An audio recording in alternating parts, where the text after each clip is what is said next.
Center for the Ethiopian Educational.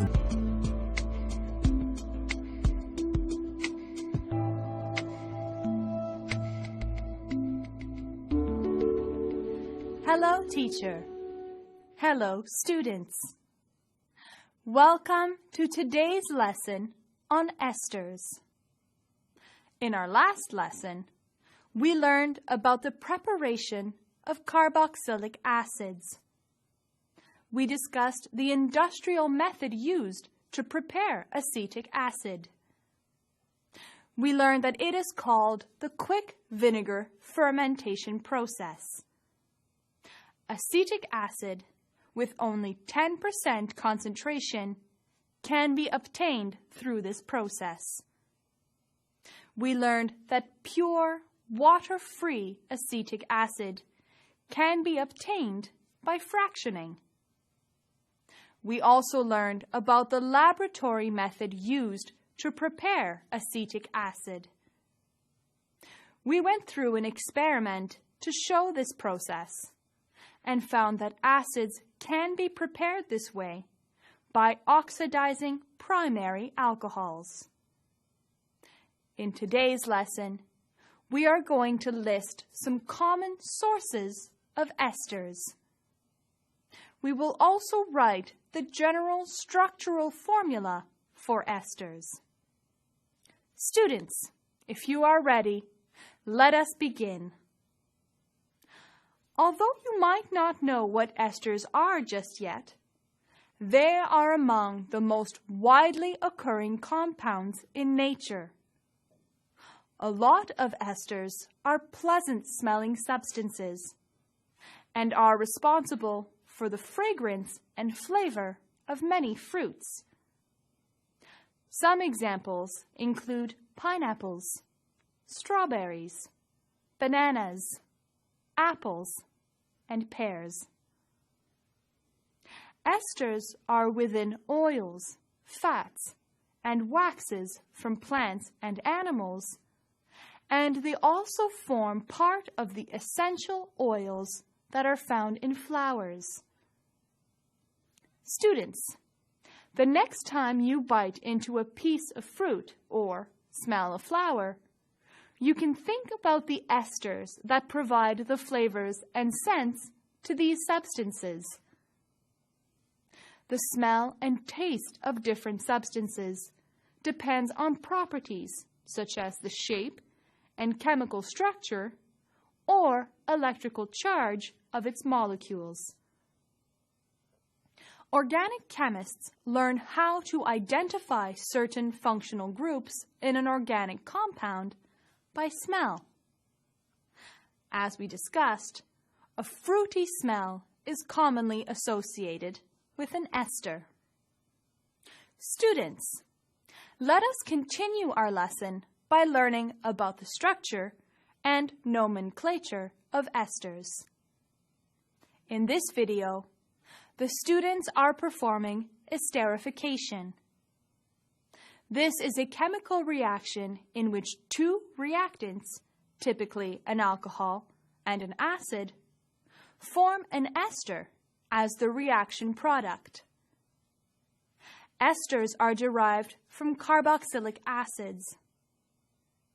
In esters, the hydroxyl group of carboxylic acid has been replaced by an alkoxy group. The reaction between acids and phenols can also form esters.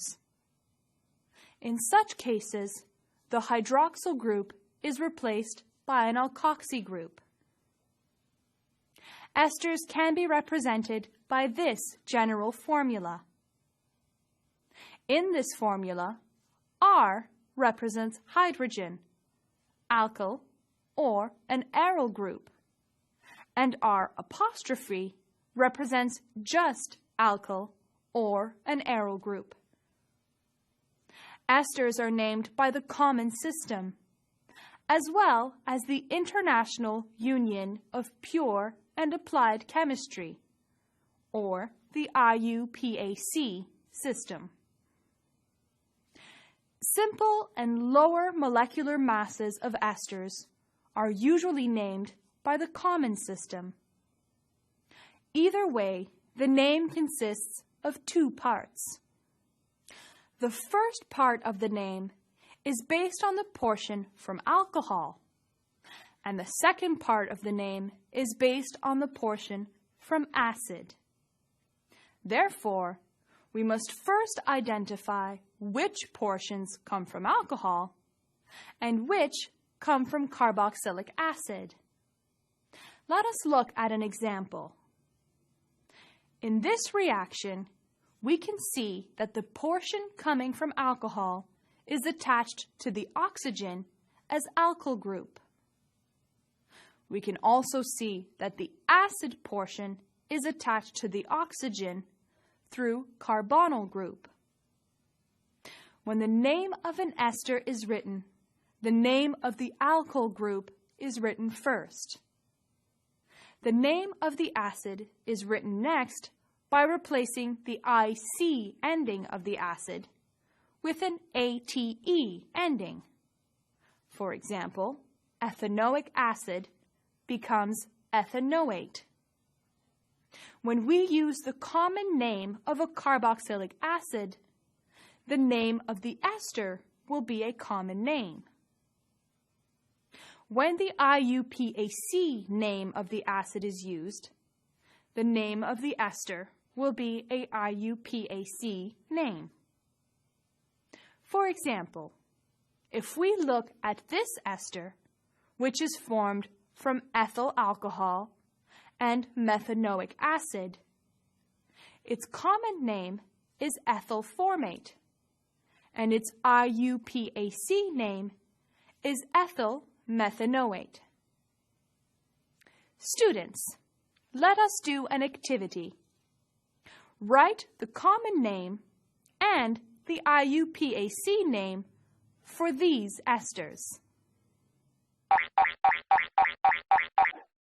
Students, let's get ready. Begin.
Time's up.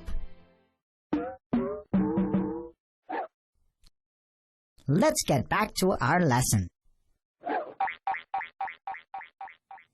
Welcome back, students. Were you able to write the common and IUPAC name for each ester? Let us go through them together.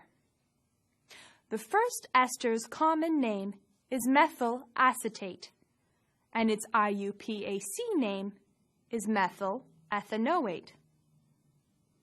The second ester's common name is ethyl acetate, and its IUPAC name is ethyl ethanoate. The third ester's common name is propyl acetate, and its IUPAC name is N-propyl ethanoate. Students, now that we have named some esters, let us practice writing their general structural formulas. Please write the structure of these esters. Students, let's get ready. Begin.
Time's up.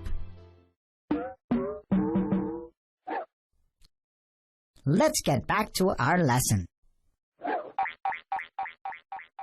Hello again, students. I am sure you had no trouble writing the general structural formula for these esters.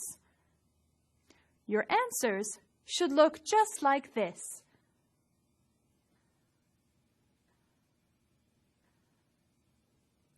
In today's lesson, we learned about esters. We talked about some common sources of esters, such as fruits, flowers, fats, and waxes. And we learned how to name esters using common and IUPAC names. We also learned how to write the general structural formula for esters. This brings us to the end of our lesson for today. Until next time, thank you, teacher. Thank you, students.